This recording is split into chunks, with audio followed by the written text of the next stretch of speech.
पहला सवाल, वो कौन सा जानवर है जिसको मारने के बाद मीठी चीज बांटी जाती है?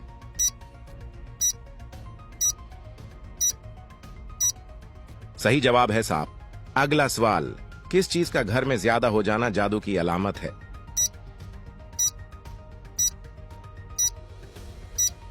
सही जवाब है चिवंटियों का। अगला सवाल, कौन सा नाम लेकर दुआ मांगने वाले की दुआ अल्लाह ताला फौरन कबूल करता है?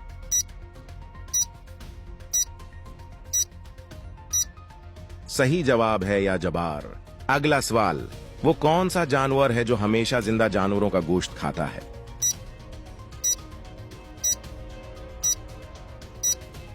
सही जवाब है भेड़िया। अगला सवाल, मुसलमानों के नामों में से अल्लाह ताला को कौन सा नाम सबसे ज्यादा पसंद है?